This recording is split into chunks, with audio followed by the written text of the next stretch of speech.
पिछले 4 से 5 महीनों में देश या फिर कहा जाए कि दुनिया के जो हालात हैं उससे निपटने के लिए कुछ योद्धा मैदान में थे तो बाकी समझदारी के साथ अपने घर से युद्ध लड़ रहे थे।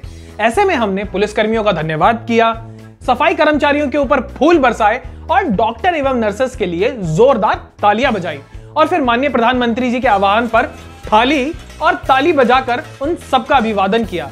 पर इन सब के बीच एक कर्मचारी ऐसा भी था जो देश की अर्थव्यवस्था को जिंदा रखने के लिए रोज गाली खाता हुआ ऑफिस पहुंच रहा था। इसके लिए किसी ने थाली नहीं बजाई और ना ही किसी ने इसके ऊपर फूल बरसाए। अगर इसे कुछ मिला तो पासबुक ना अपडेट करने की वजह से गालियां।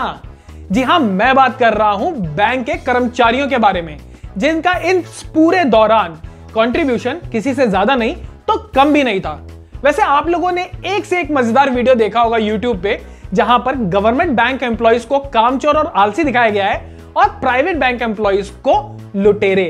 पर यह सच नहीं है दोस्तों, सच एक्चुअली इससे बहुत दूर है और शायद किसी ने बताया नहीं या फिर कोई इंटरेस्टेड नहीं है। पर अगर आपके पास 5 मिनट हैं तो मैं आपको बताऊंगा कि अराउंड 7.7% जीडीपी कंट्रीब्यूट करने वाली इस बैंकिंग सेक्टर की एम्प्लॉइज की असली दास्तान। इंट्रो के उस पार।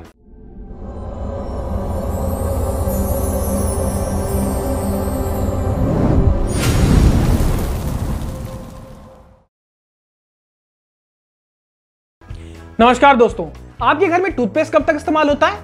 अब आप पूछोगे यार ये कैसा सवाल पूछ रहा है? जनाब, इस सवाल का जवाब एक्चुअली बवाल है। अक्सर हमारे घरों में जब टूथपेस्ट अपने आखिरी मकाम पे होता है तो माताएं उसे बेलन से रोल कर करके काम चलाती हैं। कुछ यही हाल बैंक के कर्मचारियों का भी है। अरे 25 का लड़का कब 45 का हो जाता है उसे खुद पता नहीं चलता। सैलरी बढ़े ना बढ़े, ब्लड शुगर और बीपी जरूर बढ़ जाता है। अब ये सब देखकर तोंद कैसे पीछे रह जाए, तो लगे हाथ वो भी आगे बढ़ जाती है। एक आम इंसान ने अपने बाप के कंधों पे बैठ के इतने मेले नहीं देखे होंगे जितने एक बैंक एम्प्लॉय कॉइन मेला और गोल्ड लोन मेला एक महीने में कर जाते हैं। जब किसी की बैंक में नौकरी लगती है तो सब बधाइयां देते हुए कहते हैं कि हाँ भाई, अब तो ऐश ही ऐश है, पैसा ही पैसा होगा। पर असलियत ये है कि ये वही ऐश है जिसको हम 10वीं के एग्जाम के बाद से ढूंढने की कोशिश कर रहे हैं पर घंटा कभी नहीं मिलती। हाँ, इसकी हल्की सी झलक महीने की आखिरी तारीख को क्रेडिट होने वाली सैलरी जरूर देती है, पर उसके अंडे इतने कम होते हैं कि उनका ऑमलेट भी ठीक से नहीं बन सकता। आमतौर पर एक इंसान अपना बर्थडे याद रखता है, अपनी बीवी का बर्थडे याद रखता है, अपनी मैरिज एनिवर्सरी याद रखता है, अरे चलो यार अपने कुत्ते का बर्थडे याद रखता है। पर एक बैंक का कर्मचारी gold loan, home loan, personal loan, automobile loan, इन सब की तारीखें याद रखता है। जनवरी, फरवरी, मार्च साल के वो 3 महीने हैं जिससे हर बैंकर की रूह कांपती है। अगर आप बीमार भी हो ना तो एक हाथ में खून की बोतल और एक हाथ में ग्लूकोज की बोतल लेकर भी ब्रांच आना पड़ता है। एक बैंकर को शायद अमृत नसीब हो जाए पर इज्जत ब्रांच में घुसते ही बाहर छोड़कर आनी पड़ती है, क्योंकि कस्टमर और मैनेजर अपने हिसाब से और अपनी तबीयत के हिसाब से कभी भी उतार देते हैं।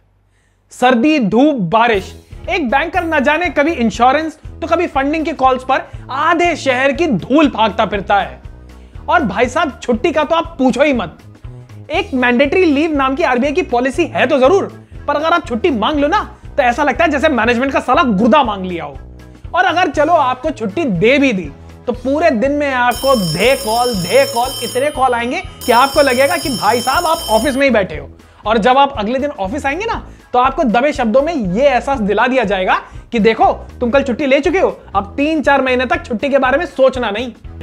अच्छे काम पे अप्रिसिएशन मिले, इससे एक बैंकर और भी ज्यादा डरता है, क्योंकि साला यहां तो हर महीना शून्य से शुरू होता है। कहने वाले कहते हैं कि भाई गवर्नमेंट बैंक वालों की तो मौज है और प्राइवेट बैंक वालों की लगी रहती है।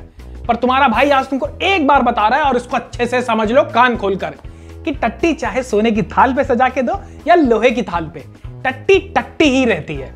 एक तरफ जहां प्राइवेट बैंक वाले एक्सेस सेल्स प्रेशर से परेशान हैं, वहीं दूसरी तरफ government bank employees hierarchy, favouritism, rigid structure और ट्रांसफर से परेशान होते हैं। भाई साहब, टारगेट पूरे करने के चक्कर में ना जाने कितनी रिश्तेदारियां खराब हो गई।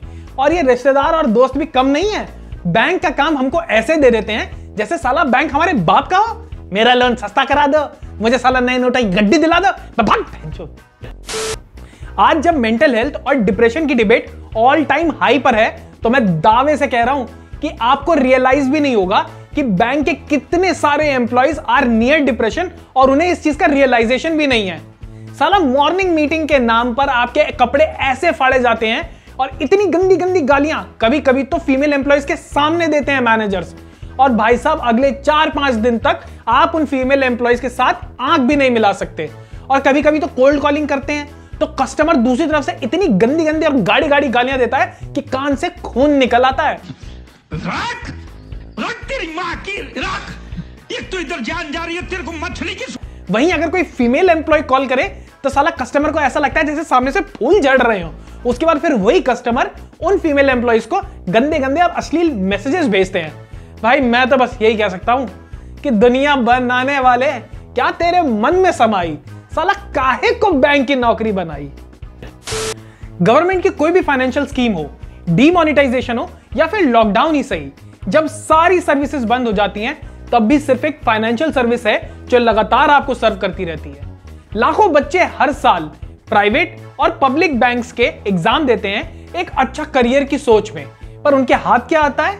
एक्सेस प्रेशर, झड़ते बाल, no personal life, late sittings, BP और हेल्थ की बाकी इश्यूज। देखिए, जब बैंकिंग सिस्टम का पूरा स्ट्रक्चर ओवरऑल होगा तब होगा, पर तब तक आप सबसे हाथ जोड़कर सिर्फ एक रिक्वेस्ट है, नेक्स्ट टाइम जब आप अपनी ब्रांच में जाएं तो उस बैंक कर्मचारी से उसी तरह से बिहेव करें जैसे जो रिस्पेक्ट आपने डॉक्टर्स और नर्सेस को दी है।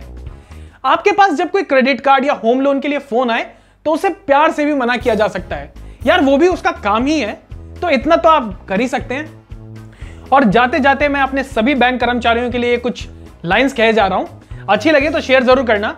कि त्रेता युग में तूने जो संजीवनी पी ली तो डर कैसा, पासबुक अपडेट नहीं की तो मशीन कैसी, इंश्योरेंस नहीं बिका तो ये जिंदगी कैसी। सोम से शुक्र जहां दुनिया करती है काम, तेरा सेकंड और फोर्थ सैटरडे है।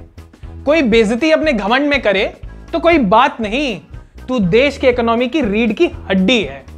दोस्तों, अगर वीडियो अच्छा लगा तो इसे प्लीज शेयर कीजिए, अपने सभी बैंकिंग फ्रेंड्स को दिखाइए और बाकी सबको भी दिखाइए, और इस चैनल को प्लीज लाइक शेयर सब्सक्राइब जरूर कीजिए। जय हिंद दोस्तों।